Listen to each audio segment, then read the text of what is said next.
Philip Costas, palakpakan natin sa gawad. At pagdating naman sa eskwelahan, maswerte, edukasyon, maswerte talaga ang San Bali. Maswerte ang buong Parañaque. Pero lalo na ang San Bali, sabagat meron tayo mayor na pag-upo ay agad na nagpagawa ng eskwelahan sa 2nd District at ang dalawang inuna niya ay ang San Bali Elementary School at San Bali High School. Palakpakan natin ang ating mayor, 10 na kayo nakasama sa City Hall, Vice Mayor Gas Tambunting at lahat ng kanyang mga konsihal. Biro nyo, dati wala tayo rito. Ngayon, andito na. Napakagandang complex na ito na maitutulad natin sa private sector.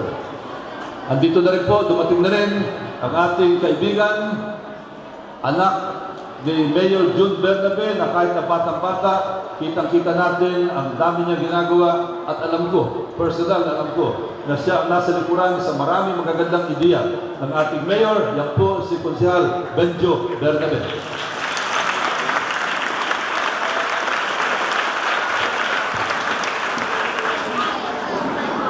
Maswerte din ang San Bali sapagat meron tayong barangay sa liderato ni Barangay Captain Danny Santos na talagang tinutulungan ang sektor ng edukasyon. Marami siyang incentive sa binibigay sa daycare, suporta sa daycare, school bus. Ang laking pakinabang para sa mga kabataan dito po. Kaya palakpakan po natin ang pamunuan ng Barangay San Bali. Ako naman, mula pa na ako'y maging congressman nyo, noong 1992, binigyan ko rin ng priority ang education sector. Marami tayong pinagawang mga school buildings.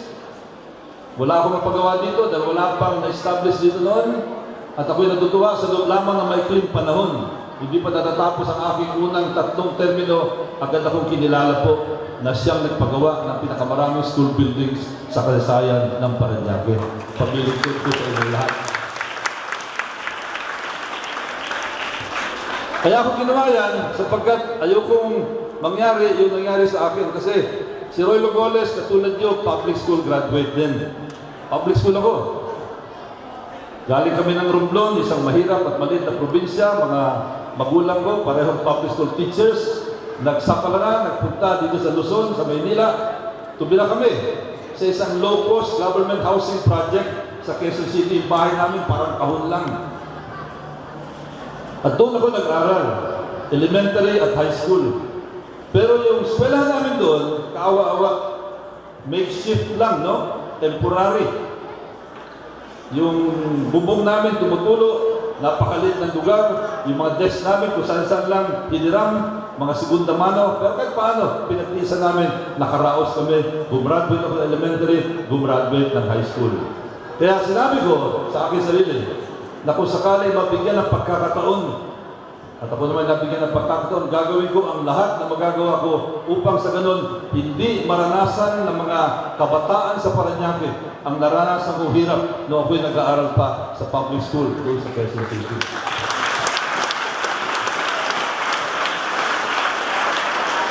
At ang isa sa mga innovation na aking sinimulan dito po sa 2nd District of Parañaque ay yung paglalagay ng bubong sa mga campus.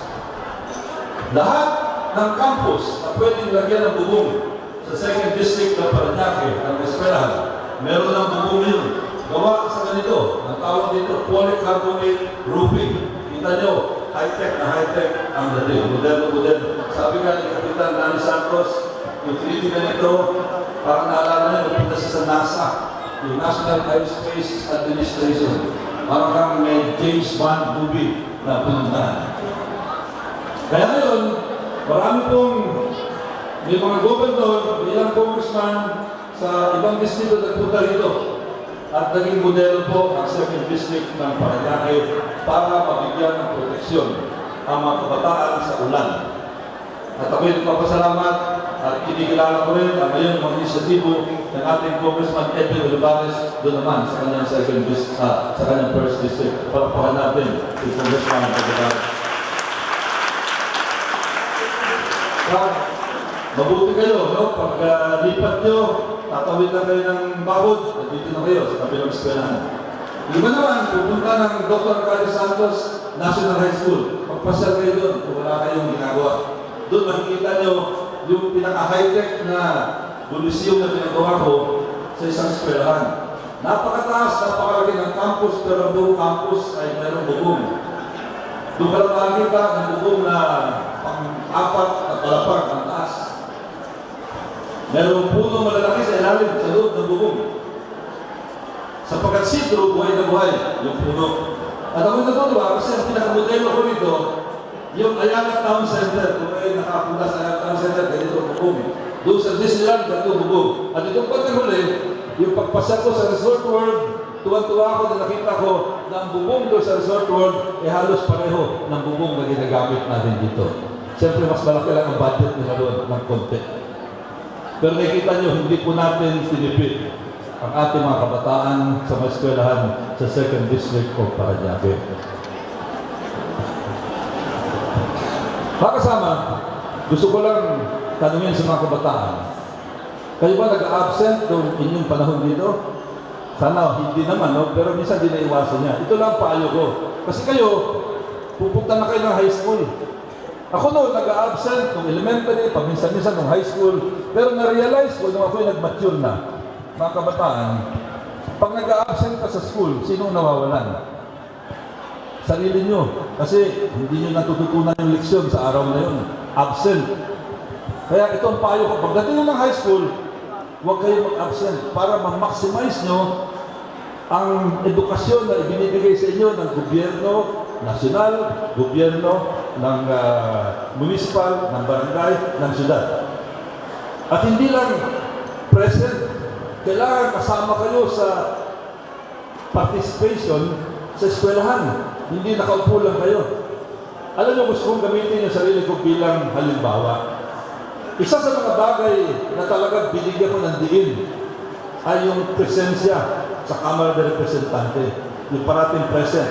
Gusto ko i-report sa inyo na ako ay congressman noong pang 1992. Mag-aanin na termino na, matatapos sa isang aanin na termino ko, minsan hindi pa nag-absent si Roy Logoles sa sesyon ng Kamara de Representante.